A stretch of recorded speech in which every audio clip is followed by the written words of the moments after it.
Penuel the Black Pen. I'm going to try and keep it brief. In the interest of creating a better world, which is one of the things that I really, really want to make an impact on in my life. It's one of the legacies I want to leave. Creating models and systems where families function better, where children are raised into functional adults as soon as possible, and where the world and the economy and social spaces are run better. I think a lot about the issues that we have in South Africa, and one of them that is constantly highlighted, one of them that I speak about a lot, is the high unemployment rates. We arguably have between 35 and all the way up to 52% general unemployment for people of the working age. And then for youth unemployment, I think the number may be 74% young people. And in South Africa, young people are between the ages of 16 and 35. Unemployment. Governments, politicians, people that claim to care about the country are constantly throwing these terms and these figures at us. We have high unemployment, people need jobs, etc., etc. I was listening to Gigi Alcock at the Biz News 10-year celebration in Hermanus in the Western Cape. And one of the things Gigi highlighted was we need to maybe shift away from looking at unemployment and rather look at income. And it's been ringing in my head ever since he said it, because it's something that I've thought about before, but it's something that I think we really need to push for right now. As long as we keep looking at unemployment, our question is, do you have a job? Do you not have a job? Which is a fair ask, but it is not good enough, because there are people that have jobs that do not earn well, do not earn what's called a living wage, the ability to sustain yourself. Then there are people that formally do not have a job and employment, but they have an income and they can get by. So the first thing I want to highlight is this: we need to transcend from unemployment rates to income levels. Do you have a job or not? It's not really as important as do you earn an income or not? And then fundamentally, how much do you earn? Because I posted a tweet. I'll tell you now, today is the 17th of August. I posted a tweet yesterday on the 16th of August. And I was saying we need to focus less on unemployment and focus more on income. And I said anyone who earns under 5,000 Rand a month in South Africa today in 2023 should be deemed unemployed. This person is struggling. And obviously 5,000 Rand is just a thumbsuck figure, but it has to do with the cost of living generally. Shelter, which is maybe your rent or your bond, transport to and from work generally. For a lot of people, especially in the metros, in the cities, Johannesburg, Cape Town, Durban, Mbombela, Nelspruit, Bloemfontein, Rustenburg, Mafikeng, Kimberley, Port Elizabeth, Gqeberha, East London, Polokwane. Going from the township or from a squatter camp, having to catch trains, buses, taxis to and from work, chows a lot of that money. And you find some people that from the 5,000 Rand they're making, 1,500 goes just to get to work and back, which means they are only earning 3.5. And some of them have to pay for rent. They would not pay for it if they lived at home, whether it's a village or a township or somewhere else. But they have to move closer to work, and they now have to pay for a back room or a flat, maybe another 1,000 Rand, 1,500. So you might find of the 5,000 Rand, 3,000 Rand is just for transport and for shelter, just for the job. They are left with 2,000 Rand. So people earning under 5,000 for me are as good as people that are unemployed. Then there are hustlers. There are people in the streets, whether it's taxi marshals, it could be someone who's a street vendor, it could be someone who does odd jobs, a piece job. When you look at the 200 Rand they made here, the 300 Rand they made there, the 150 they made there, the 50 Rand they made here, at the end of this month, this guy may have made 4,000, 5,000, 7,000 Rand. It is not captured. And when you do census, when you do stats, and you ask them, do you have a job? They have to correctly tick, I am unemployed, I don't have a job, I don't have a boss, I don't have a payslip.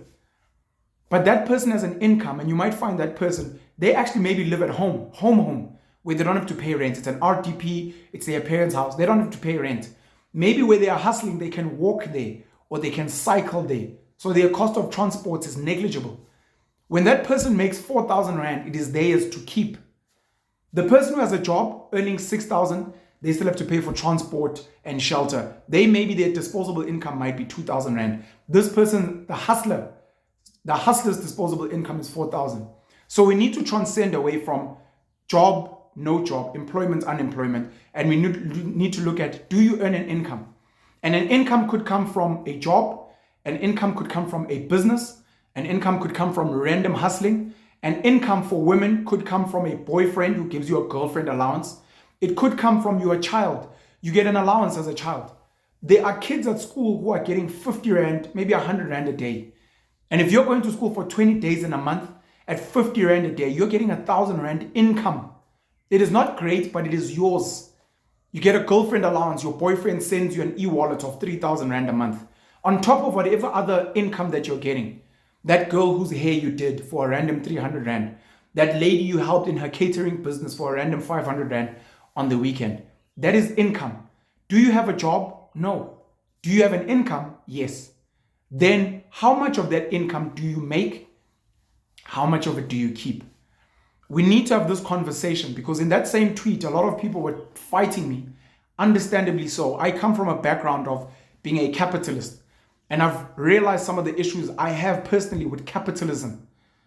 You have got businesses that are comfortable with paying people a certain amount, but almost take no responsibility for the person's transport and the person's shelter.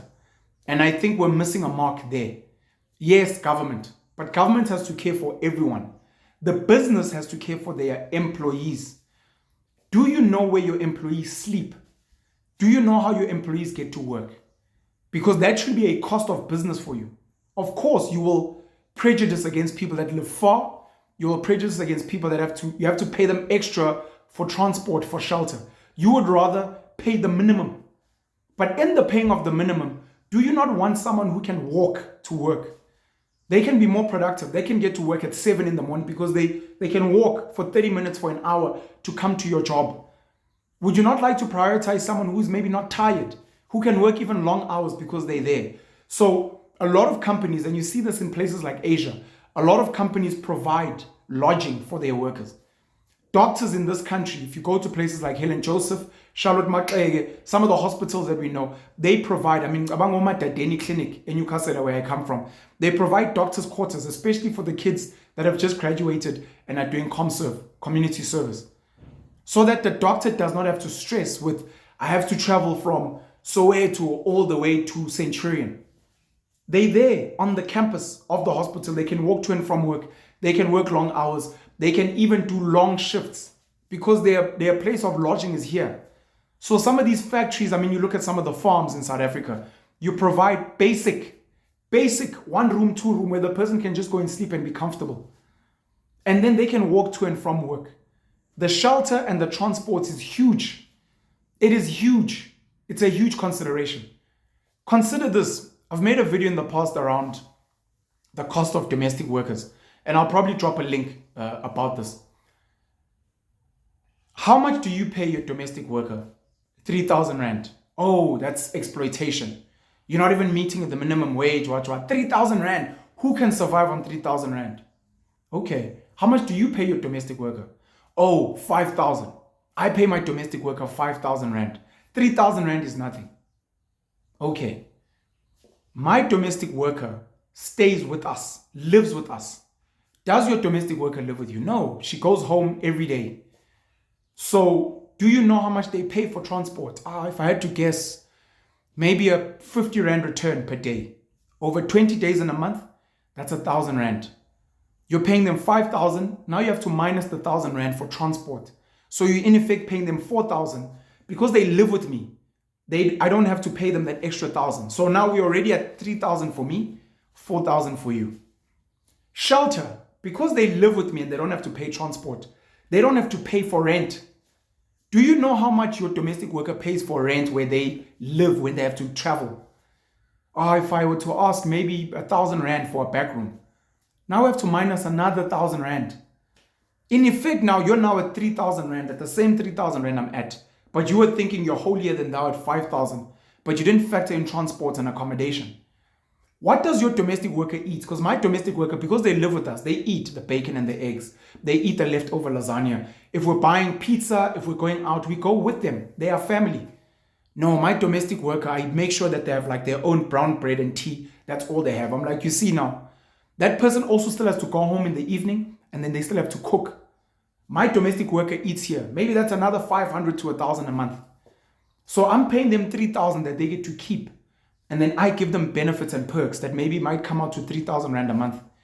You're giving them 5,000 Rand and you think that's great. But you might look at their cost of just getting to and from work and for shelter. In effect, they might only get to keep 2,000 Rand. So we have to have these conversations of not just income, but cost of living, quality of living. They're having to travel back and forth. The benefits. Again, in some of these Asian, the Chinese factories, the people live in lodgings. Imagine ShopRite employees that walk to like flats for ShopRite employees. So they have lodgings. They have canteens, cafeterias where the employees go and eat for free. Could be basic food. It could be noodles and chicken strips. It could be beans and upu, pap. It could be bread, sandwiches. But they get fed. So they don't have to worry about food. And they don't have to worry about transport. Now your worker is getting paid 8,000 Rand a month. Oh, 8,000. The Chinese worker is getting paid 3,000 Rand a month. Oh, exploitation. But with this 8,000, they have to travel, catch 2 taxis a day, 2 work, 2 taxis back. They have to go and pay rent, 1,500 Rand. By the end of the month, with all of that, and they have to buy their own food. From the 8,000, they have to spend another 4,000 Rand just for shelter, just for transport, just for food. At this Chinese factory, warehouse, retail store, that 3,000 Rand they get to keep. And that's why they don't have high debt levels for the personal person.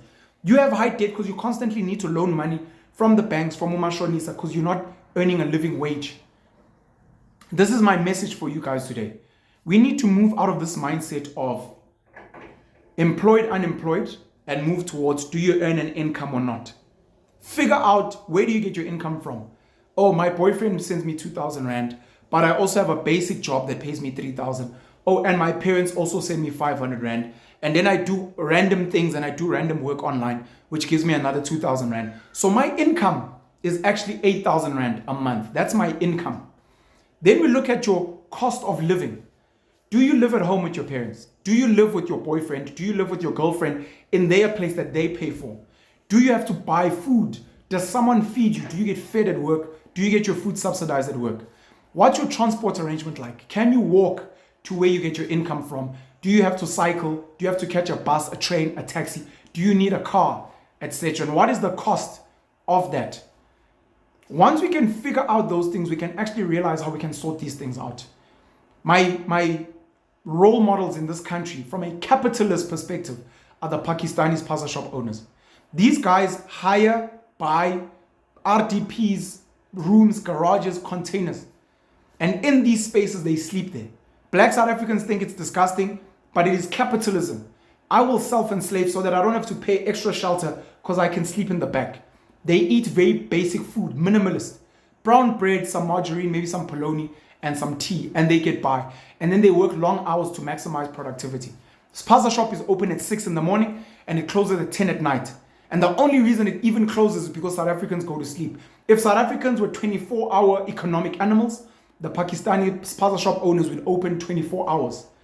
And then they come together and they pool funds and they use economies of scale to go to the wholesalers, the cash and carries, the suppliers, and they buy in bulk so that they get discounts. And then they increase their margins and they outsell everyone else.